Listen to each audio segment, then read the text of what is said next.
Hai, aku Jay, dan di video kali ini kita akan bahas lagi-lagi sebuah produk keluaran dari Razer. Yang kalau kemarin kita bahas headset mereka, yaitu Razer Barakuda X, kali ini kita akan ngebahas pelengkapnya, yaitu mouse. Yaitu adalah nih, Razer ROG V2 dari Razer. Ini mouse merupakan sebuah mouse wireless dari Razer yang spek utamanya atau fitur utama yang digemburkan oleh Razer adalah lightweight-nya dan kemampuan wireless-nya di harga yang cukup entry level atau murah. Dan seperti apa performa dari mouse ini kita akan bahas tuntas.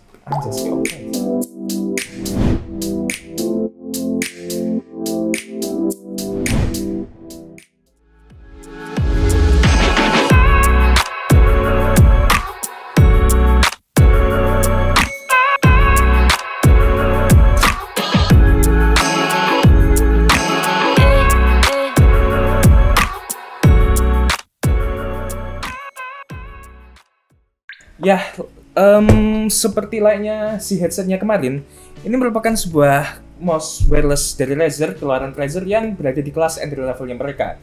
Dan saya ingatkan sekali lagi, meskipun entry level, tapi karena ini berlogo ular, 3 ular, harganya nggak entry level. Ya, ini harganya di e-commerce tuh sekitaran 690 ribuan. Atau mungkin sekarang itu ada yang jual 640, 650, segituan. Bahkan mungkin kalau kalian beli di offline shop-nya itu bisa 1 jutaan mungkin, karena ini di packaging kita yang kita beli online tapi ada tag harganya yang harganya 1 jutaan. But ya, seperti itu harganya, meskipun entry level tapi tidak entry level. Tapi apakah spesifikasinya dengan harga segitu kita dapatnya juga spek entry level? Kita bahas. So, mouse ini seperti produk entry levelnya Razer. Secara desain hampir mirip seperti Razer Barakuda kita kemarin. Mouse ini hitam legam, sangat elegan, minimalis, dan nggak neko-neko. Nggak ada RGB, nggak ada bahkan logonya pun, logonya seperti Razer Barakuda kemarin. Dia warnanya hitam juga, aksen hitam yang seperti ditanamkan di dalam mouse-nya. Nah, mouse ini itu seperti memiliki coating yang bertekstur. Jadi dia nggak termasuk karet, tidak termasuk silikon, tapi dia memberikan aksen warna dove dan juga ya cukup bertekstur. Jadi ketika kalian menggunakannya untuk bermain dalam jangka waktu yang cukup panjang, apalagi tangan kalian gampang berkeringat, ini nggak ada isu sama sekali. Jadi mouse kalian nggak jadi licin, nggak sleeping, nggak sleep kan. Nah, ini intinya secara desain mouse ini lumayan enak lah. Namun karena Razer mengedepankan soal lightweight-nya, lightweight dengan entengnya, mouse ini kecil banget. Kalian bisa lihat ukurannya segini, tanganku. Kalau kalian sudah lihat kalau kalian sudah lihat video yang Dario kemarin, wah, mouse ini jauh lebih kecil dan jauh lebih enteng. Kalian bayangkan saja, di tangan saya ini bener-bener mouse-nya itu tercover oleh tangan saya, tertutup, kecil banget. Tapi plusnya adalah mouse-nya jadi enteng banget. Serasa kalau kalian main itu bener-bener nggak lagi ngangkat mouse gitu. Bener-bener enteng. Jadi secara bobot, Razer sudah mendesainnya untuk enteng, ketambahan bentuknya yang juga enteng. Kemudian untuk fitur tombolnya sendiri juga nggak aneh-aneh, cuma ada fitur tombol makro 2 biji di kiri, klik kiri, klik kanan, scroll wheel yang cukup nyaman untuk di-scroll, dan juga tombol DPI yang cukup kecil. Nah, ngomong-ngomong soal DPI juga, Razer ini punya sebuah aplikasi yang bernama Razer Synapse gitu kan. Ini tuh sebuah aplikasi yang bener-bener istilahnya itu environment-nya Razer. Jadi kalau kalian punya beberapa device Razer yang terus menggunakan hyperspeed, fiturnya Razer gitu kan, itu kalian cukup pakai 1 dongle aja untuk mengkoneksikan semua peripheral Razer kalian yang support dengan hyperspeed tadi. Tapi sayangnya headset kami kemarin tidak. Nah, harusnya dibahas kan di kemarin, tapi kita kelupaan. Ya udahlah. Jadi intinya kalau kalian full peripheral kalian Razer, kemudian support 2,4 hyperspeed-nya Razer, kalian pakai Razer Synapse, kalian cukup pakai 1 dongle aja untuk mengkoneksikan semua peripheral Razer wireless kalian. Nah, oh ya, di aplikasi itu kita bisa ngatur DPI, kita bisa ngatur makronya, buttonnya mouse, dan tersimpan secara cloud. Dan itu kalian bakal login pakai akun Razer kalian, atau mungkin bisa pakai akun Google dan lain sebagainya, dan bakal nge-save di sana profile kalian. Jadi ketika kalian pindah device, pindah laptop, pindah komputer, kalian cukup login di Razer Synapse kalian, dan profile mouse kalian atau profile peripheral kalian akan tersave, terdownload secara otomatis. Itu enak banget dan simple banget. Oke, kita kembali ke desain. Di bagian bawahnya mouse ini cuma ada button kecil untuk mengalihkan dari off 2,4 GHz dan juga fitur Bluetooth-nya. Dan ya, mouse ini nggak bisa pakai wired, nggak bisa dicas, karena mouse ini menggunakan tipikal baterai yang retouchable, apa sih yang cabut pasang lah, baterai batangan gitu. Detachable, and ya mungkin kalau soal desain itu aja nggak banyak yang bisa dibahas. Oh ya, mouse ini menggunakan ya tipikal kebanyakan mouse sekarang yang bisa dibongkar pasang bagian atasnya untuk memudahkan kita mengganti baterainya yang ada di dalamnya. Oh ya, baterainya sendiri itu ada 2 jenis. Kalian bisa pakai tipikal 2A atau 3A. Yang mana ini disesuaikan dengan kebutuhan berat mouse kalian. Kalau kalian pengen mouse-nya sedikit lebih berat, kalian bisa pakai yang 2A. Kalau kalian pengen mouse-nya lebih ringan lagi, kalian bisa pakai yang 3A. Ya, soal ringan, ini mouse bener-bener ringan banget. Beneran. Kalian kalau misalkan main game FPS atau main game apalah, terus kalian kebiasaan menggunakan mouse yang berat, otomatis ketika kalian berpindah ke mouse ini, kalian akan merasa gimana ya? Enteng banget cuy. Sampai aku itu pakai mouse yang berat, biasanya pakai DPI 1200-an. Begitu pindah ke mouse ini, aku langsung pindah ke DPI 600 karena bener-bener enteng waktu digeser.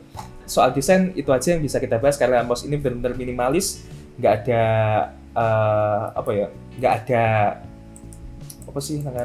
nggak ada gimmick-gimmick apapun lah di desainnya, bener-bener minimalis, bahkan sampai logo ularnya yang bisa bikin kalian naik derajat dan naik kasta, ini pun nggak terlalu terlihat gitu.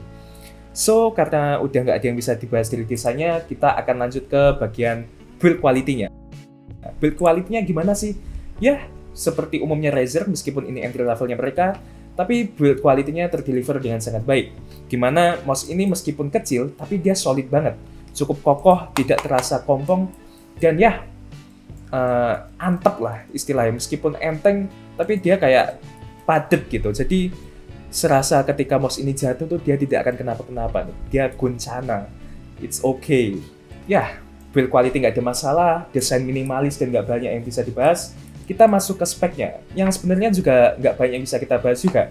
Karena apa? Secara switch, Razer menggunakan switch buatan mereka sendiri, yaitu second gen Razer Mechanical Switch untuk mouse ini, yang mana feel clicky-nya ini cukup enak, dan cukup sensitif juga. Jadi ketika kalian klik mouse ini pelan aja atau tipis aja, itu udah bisa ke detect atau kebaca di device kalian. Kemudian juga switch-nya ini ketiga-tiganya atau di semua tombolnya yang digunakan sama, yaitu switch-nya Razer tadi. Kemudian untuk sensornya juga Razer menggunakan sensor buatan mereka sendiri, yaitu Razer 5G Advanced 18K dpi sensor. Ya, sesuai namanya, sensornya ini diklaim Razer untuk bisa bergerak di 5G dan juga di kecepatan hingga 18.000 dpi. Meskipun mungkin nggak akan kepakai sampai 18.000, bahkan kayaknya 2.000 dpi aja udah tinggi banget. Siapa juga yang mau main mouse 18.000 dpi buat apa anjir? Razer ngeklaim kalau switch mekanikalnya ini sanggup bertahan hingga 60 juta kali klik. Dan kalau udah lewat 60 juta klik dan ada problem, apakah kita bisa beli switch-nya sendiri, punyanya Razer sendiri? Kita nggak tahu, karena nggak ada yang jual. Atau apakah bisa kita ganti dengan switch lain, misal punyanya...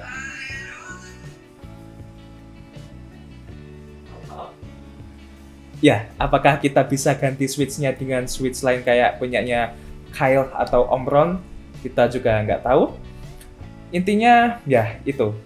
Oh ya, soal ketahanan juga Razer memberikan 2 tahun garansi yang mungkin ini bahkan ya nggak ada yang spesial, 2 tahun garansi. Ya udah sih gitu kan.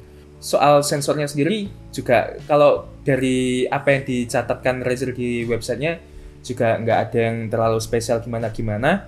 Ya seperti kayak support speed 40G, kemudian low latency dan lain sebagainya. Ya seperti sensor mouse pada umumnya lah sebenarnya. Cuma lagi-lagi kita nggak bisa bandingin dengan sensor lain secara akurat gitu. Lalu secara praktiknya gimana sih? Nah, selama aku gunakan mouse ini untuk main Valo, main game-game FPS, ini mouse termasuk yang enak banget. Jadi kalau kalian main wajib pakai yang 2,4 GHz-nya ya. Karena kalau kalian misal main Valo pakai yang mode Bluetooth-nya, itu bakal, kalau di aku itu bakal ada isu di mana kamu gerakin ke kiri, tapi mouse-nya itu malah ke arah turun. Selain itu juga kalau kalian pakai mode Bluetooth-nya itu nggak akan support hertz terlalu tinggi lah. Jadi agak patah-patah. Sedangkan kalau kalian pakai dongle-nya, pakai hyperspeed-nya, wah itu ciamik soro, anjas, enak banget, beneran. Jadi mouse ini bener-bener hertz-nya tinggi, support hertz tinggi, dan latency-nya bener-bener nggak kerasa sama sekali. Jadi ketika aku main game FPS, main Valorant, nggak ada isu apapun, bener-bener enak. Terus reset distance dari mouse ini juga nggak tinggi sama sekali, bener-bener enak. Jadi ketika kalian membutuhkan mouse ini untuk dalam kondisi ngeflick atau gerakan-gerakan cepat, mouse ini bisa mengikuti kemauan kalian, kemampuan kalian dengan sangat baik. Dengan syarat itu tadi, kalian harus pakai mode dongle-nya. Kalian bisa gunakan mode Bluetooth-nya ketika kalian lagi kerja santai aja, atau mungkin main game-game yang ringan aja kayak Genshin atau Starrail. Oh iya bener, Starrail. Kalian bisa pakai mode Bluetooth-nya aja. Selain itu, biar hemat baterai. Ya, karena Razer ngeklaim kalau ketahanan baterainya ketika kalian menggunakan Bluetooth, mouse ini bisa bertahan hingga 920 jam. Yang kalau misalkan kita analogikan kalian sehari main 8 jam, ini mouse bisa bertahan hingga 120-an hari atau 110 harian kalau kalian pakai mode Bluetooth-nya aja. Tapi kalau kalian pakai mode dongle-nya, Razer ini ngeklaim kalau baterainya tahan di 400 jaman kalau kalian pakai dongle. Yang artinya itu bisa tahan lebih dari 1 bulan kalau kalian mainnya sehari 8 jam permainan. Artinya kalau kalian pakai normanya 1 hari 8 jaman, ini mouse bisa bertahan 1-3-4 bulanan. Yang mana ini saya akui awet banget, enak banget. Apalagi kalian kan males banget ya kalau misalkan harus sering-sering ke toko beli baterai A3, A2. Ya, mouse ini benar-benar memberikan solusi akan hal itu, biar kalian nyaman mainnya, tenang mainnya, dan tetap berada di kecepatan tinggi. Nah, sekarang kita masuk ke beberapa isu yang saya temukan di mouse ini. Yang pertama, ini isu yang cukup common banget di kalangan mouse Razer. Entah kenapa ketika saya riset, itu sering banget Razer mengalami masalah di scroll wheel-nya. Jadi ketika kalian scroll ke bawah atau scroll ke atas, yang kebaca malah sebaliknya. Ini nggak cuma di Razer ROG V2 aja, tapi di keluaran-keluaran Razer yang lain seperti Razer Viper, kemudian Razer Naga, dan lain sebagainya. Itu beberapa user mengatakan, nggak beberapa aja, bahkan banyak user yang mengatakan mengalami isu yang sama, yaitu di bagian scroll wheel-nya. Nah, sebenarnya aku mau coba klaim garansinya, kira-kira apakah ke cover atau enggak. Harusnya ke cover, karena saya menemukan user yang bilang kalau dia coba klaim garansi dan aman, diganti oleh Razer, dan which is bagus banget. Tapi apakah setelah diganti itu nanti, apakah isu itu akan terulang kembali? Mungkin aja, karena kebanyakan user mengatakan setelah 1 tahun pemakaian, isu scroll wheel ini akan terjadi. Kemudian juga problem kedua adalah ketika kalian menggunakan dongle wireless-nya. Dan ini sebenarnya nggak di Razer aja, juga di mouse saya yang sebelumnya, yaitu Dario, yang barusan kita rilis kemarin videonya. Dan juga di mouse teman saya yang baru banget kemarin, Fantech yang cukup meledak itu, Fantech Delios atau apa. Nah, yang harga 400-500an, meskipun harganya kegoreng jadi 700an, itu juga gitu. Temanku mengalami isu di mana dia pakai dongle wireless-nya 2,4 GHz, dan jaringan wireless-nya, jaringan wifi-nya itu keganggu. Yang which is nggak enak banget. Kalian main Valo, mouse kalian udah high speed banget, tapi putus-putus koneksinya. Sama aja, JJD. Dan selain itu, apakah ada isu lagi? Aku rasa enggak. Dengan kualitas yang diberikan oleh Razer, kemudian kemampuan kualitas capability-nya juga oke banget, sensor yang diberikan udah oke banget, klikinya juga enak banget. Aku rasa nggak ada isu lain lah yang sekiranya mengganggu ketika kalian menggunakan mouse ini. Dan kalau disuruh menilai mouse ini apakah worth it atau enggak, dengan harga 690, lagi-lagi saya belum nyoba mouse lain dengan harga yang sama. Mungkin kita akan coba pinjem mouse milik teman saya yang tadi saya ceritakan, yang Fantech terbaru itu, Darius atau apa itu. Kita coba komparasi lah nanti. Meskipun agak relate ya komparasinya, karena ini mouse umurnya udah 2 tahunan sejak rilisnya. Dan si Fantech ini masih baru, tapi kita coba compare lah dengan harga yang sama. Apakah mouse ini 690.000 worth it? Kalau tanpa perbandingan, aku rasa ini udah oke-oke banget buat kalian yang mau upgrade mouse kalian ke tingkat yang lebih profesional lah, kasaran katanya gitu. Lebih enak, lebih pro, lebih canggih, lebih lengkap. Ini mouse bisa banget buat kalian coba. Tapi buat kalian yang suka mouse berat, ini mouse kayaknya kurang cocok buat kalian karena bener-bener enteng. Meskipun mungkin nggak seenteng beberapa mouse yang udah bodinya bolong-bolong itu, tapi ini mouse aku akuin enteng banget, bener-bener enteng. Sampai kalian mungkin yang dari mouse berat ke mouse ini harus ganti DPI kalian menjadi lebih lambat. Dan ya, kembali lagi kalau soal worth it atau enggak, saya nggak berani ngomong. Tapi kalau kalian punya budget tinggi dan kalian kayak udah bodo amat lah soal kanan kiri merek yang lain, kalian bisa coba ini. Apalagi ini Razer, mereknya udah cukup terbukti lah, terkenal luas dan garansinya oke.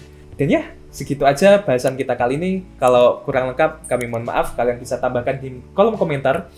Dan kalau ada kurangnya, kritikan dan sarannya, kalian bisa sampaikan di kolom komentar juga, supaya channel kami lebih berkembang dan terbangun. Dan gitu aja dulu. Stay tune, sampai jumpa di video berikutnya. Bye-bye.